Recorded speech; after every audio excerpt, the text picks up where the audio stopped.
I woke up in the middle of the night, feeling extra thirsty, like dangerously dehydrated kind of thirsty.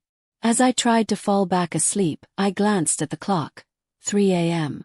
The so-called devil's hour. I told myself to just ignore it, but sleep wasn't coming easy. Come on girl, ghosts aren't real. But dehydration, that's real. So I mentally braced myself, grabbed my courage and my robe, and made my way down to the kitchen for some ice-cold water. As I walked through the hallway, something caught my eye. Movement. In the shadows. My heart dropped. Was this really happening? Was it the devil? I was about to scream when I realized it was just my older brother, Kevin.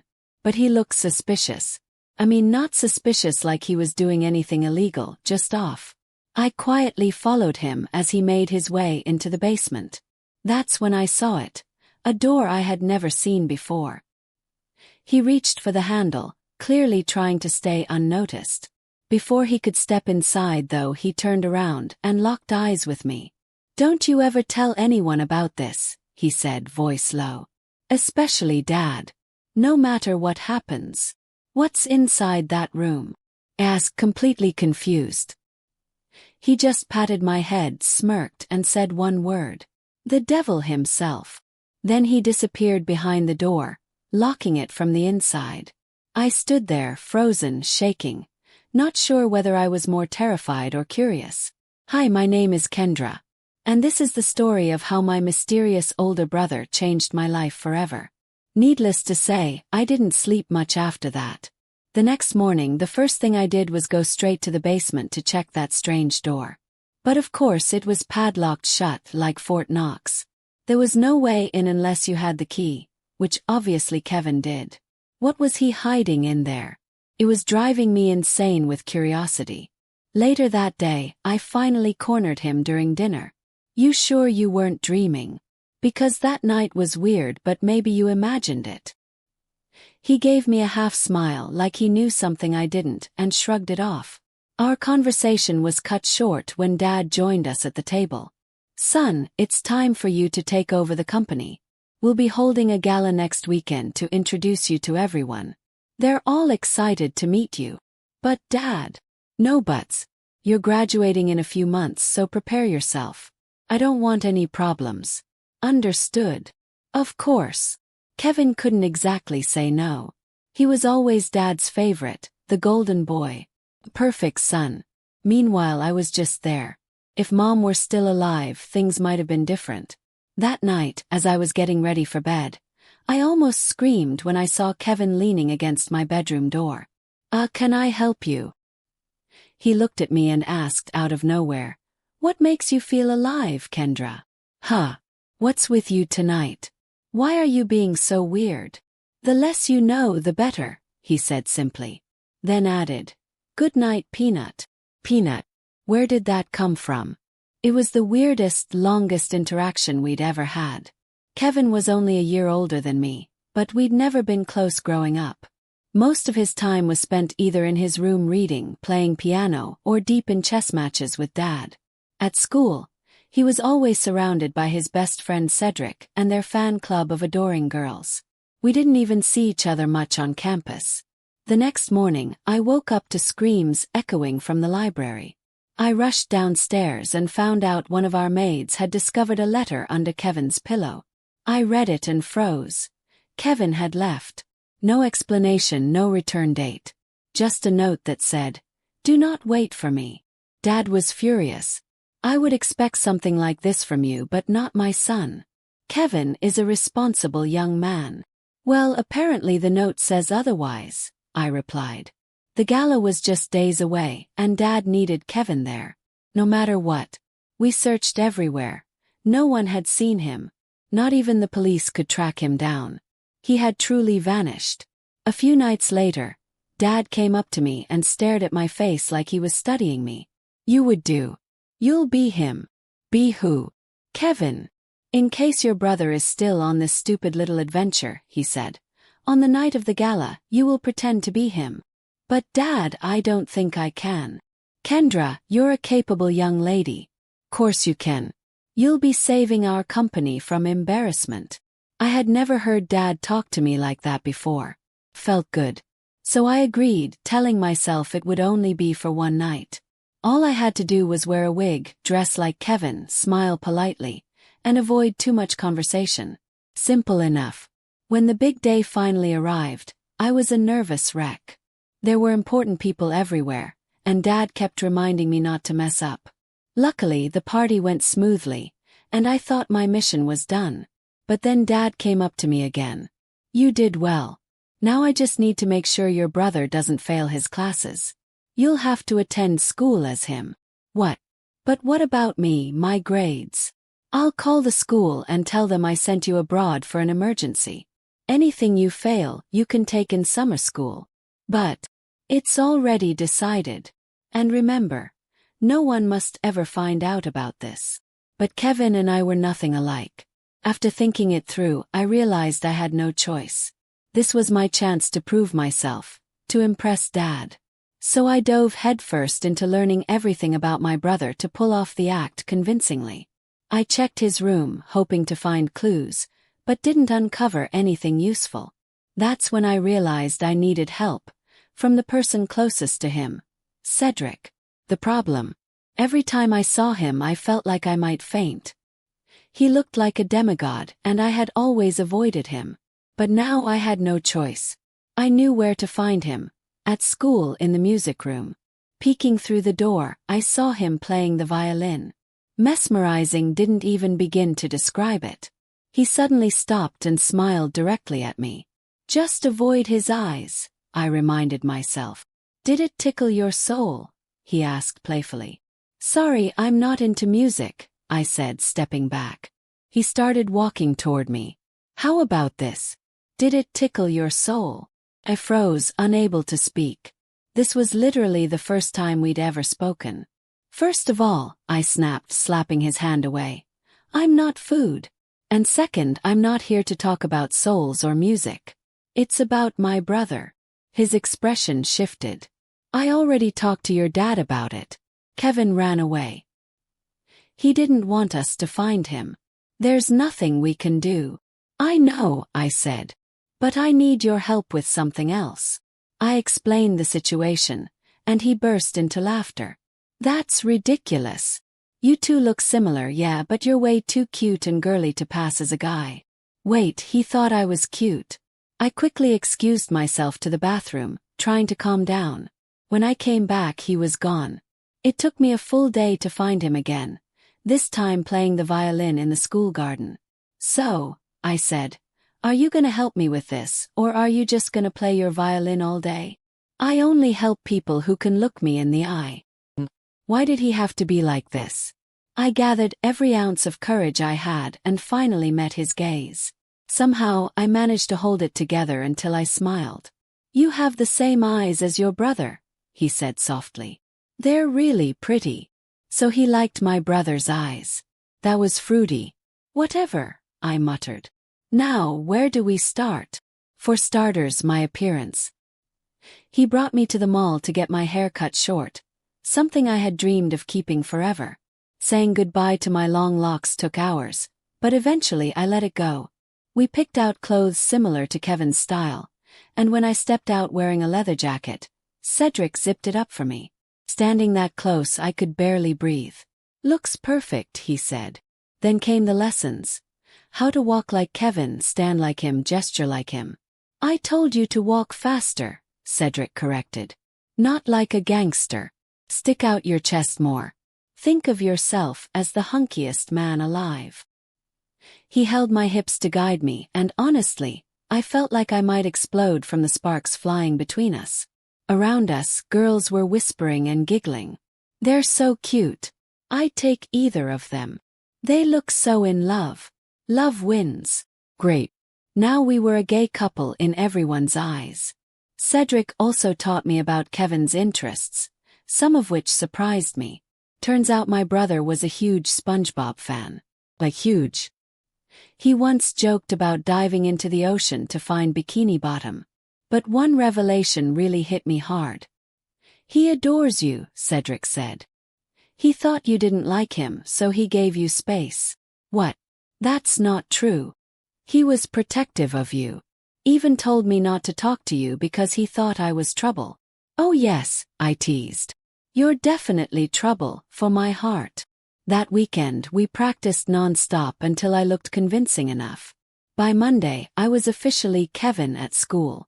I stayed close to Cedric, smiled at people, and avoided unnecessary conversations. Everything was going great, until lunchtime. We sat at their usual table when suddenly someone plopped down on my lap and kissed my cheek. It was Lauren, the prettiest, coolest girl in school. What in the freaking pregnant duck is happening? Thought. She giggled. You hate my kisses now. You look like you've seen a ghost. I turned bright red as she leaned into my ear. I could never hate such a goddess like you, I stammered. Since when did I become this cheesy? After that awkward moment with Lauren at lunch, I gave Cedric a desperate look, half panic, half silent plea for help. But instead of stepping in like a decent human being, he was barely holding back his laughter. I kicked him under the table, and the pained wince on his face was slightly satisfying. Still fuming, I excused myself to the bathroom, and this time I dragged him with me. That's when he finally spilled the truth. Kevin had been dating Lauren for quite some time, and somehow I hadn't known about it. From that point on, Lauren was all over me like it was completely normal, which technically it was, except for the tiny detail that I wasn't actually her boyfriend. Meanwhile, Cedric continued being an unhelpful idiot who clearly enjoyed every second of my discomfort. We were walking to our last class when suddenly, someone grabbed me from behind and pushed me gently against the wall. It was Lauren again. You've been acting weird lately, she whispered, smirking. And I like it. Before she could lean in for a kiss, I panicked and pretended there was a bug inside my shirt. I yelped, squirmed free, and bolted away like my life depended on it. Once I caught my breath, I knew exactly where to find Cedric, in the music room, of course. We need to tell Lauren the truth, I said, out of breath. But before Cedric could respond, Lauren herself appeared from behind me. Tell me what? She asked suspiciously. Wait a minute, don't tell me you two are dating. Cedric stopped playing and grinned at me. I'm straight, he said, but I don't know about your boyfriend. Oh baby, Lauren cooed. You know I'd accept you however you identify. Well, that's good to hear, I stammered nervously. Then I just blurted it out. I'm not Kevin. I'm not your boyfriend. I'm his sister Kendra, pretending to be him. I explained everything, and after a brief pause she simply said, Oh, okay. That explains why you look and act different. No shock. No anger. Just acceptance. She was used to Kevin's quirks, so apparently, this wasn't even the weirdest thing she'd experienced with him. So what can I do to help with this mission? She asked casually. Just don't tell anyone, I begged. Got it, baby. And just like that she kissed me on the cheek again, making Cedric laugh hysterically. From then on, I started spending more time with both of them. They talked fondly about Kevin, sharing stories and memories I never knew existed. It made me realize how little I truly understood my brother. He wasn't just the distant, mysterious golden boy. He had layers. And through their stories, I began seeing him in a new light. One day, Cedric dragged me into the music room and asked me to listen to a new composition he was working on. Big mistake. Watching his fingers glide across the strings, his intense focus and handsome face made my heart race. The melody was beautiful, but also dangerous to my emotional stability. When he finished, I tried to play it cool and complimented him. You really love playing the violin, huh? I love touching people's hearts with classical music, he replied. Then he turned to me. How about you? What makes you happy, Kendra? I ended up telling him about my secret passion. Fashion design. I used to sketch outfits every day, dreaming of creating my own line one day. But when Dad found out, he burned all my designs, calling them useless and beneath our family legacy. I'm sorry to say this, Cedric said quietly, but your dad is the biggest jerk in the world. He treats you and Kevin like assets to his company, not real kids. I couldn't argue with that. But it just made me want his approval even more, I admitted. He looked at me gently. Someday, I hope you'll find the courage to do what you really want. You've got me now, you know. I'll take care of you. He leaned in closer than I expected, and for a split second I thought he might kiss me. Instead, he pulled away and walked back to his seat like nothing happened. What was that? After that moment I started wondering if maybe, just maybe, Cedric liked me too. Until one day, I overheard him talking to Lauren in an empty classroom. "You like Kendra, don't you?" she asked. "What are you talking about?" Cedric replied. "She's off limits. Besides, she's like the little sister I never had." Those words hit me harder than I expected. So that was it. Cedric would always be just a dream, a fantasy I'd have to let go of. To distract myself, I invited Lauren over for a sleepover. As she tried on some of my favorite clothes, I couldn't help but admire how effortlessly beautiful she was. Suddenly, she caught me staring in the mirror and smirked. "Are you falling in love with me now?" she teased. "No. I mean, I just wish I was as pretty as you." "Oh honey," she laughed. "You're prettier than me. And cuter too." As we joked around, she knocked over one of my drawers, scattering things everywhere. One item caught my eye, a peanut. Wait, why did that look familiar? Suddenly I remembered. Kevin had called me Peanut the night before he disappeared. "Let's crack it open," Lauren suggested. "Maybe he left a message or something." Turns out he did. Inside was a tiny note that read, "I'm finally alive." Wait a minute, that was the same question he asked me before he left. "What makes you feel alive?" Lauren and I decided right then and there we had a mission. We needed to find the answer to that question. Maybe Cedric knew something. But of course he was no help at all. Then came the ultimate twist. Dad called me in and mentioned that he and Lauren's parents were discussing a business deal. "We'll have dinner together tomorrow night," he said. "Make sure to be extra attentive to her." I didn't think much of it until they suddenly announced plans to arrange our marriage. With Dad knowing I was pretending to be Kevin, this was beyond insane. "Do you think Kevin will be home by then?" I asked nervously. "I don't know if he's ever coming back," Dad snapped. "I can't believe you dated an idiot," I muttered. "Well, honey," he replied, "that's my idiot." Great. Now we had to find my idiot brother before we got stuck in a fake wedding. The next day we met Cedric at a cafe to come up with a plan. "We don't even know what makes him feel alive," Cedric said. "But our parents are planning a marriage," I argued. "We're running out of time." Panic set in, until I remembered the mysterious door in the basement. "There might be something there," I said. We waited for Dad to leave the house, then broke through the padlock. Behind the door was a darkroom, Kevin's personal photography studio. Every photo was of islands he must have visited every weekend. And then I remembered, I once saw a camera in his bag but never saw it again. "You two are idiots," Cedric groaned. "Why didn't you tell me about this earlier?" Without hesitation, the three of us set off on an adventure, to find my brother and bring him back before everything fell apart. During the trip, I flirted with Lauren constantly, partly because I genuinely liked her, and partly to avoid looking at Cedric. At one point, I thought I saw him glaring at me through the rearview mirror. Was he jealous? I wished.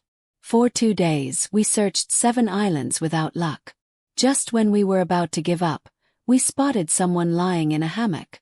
It was Kevin.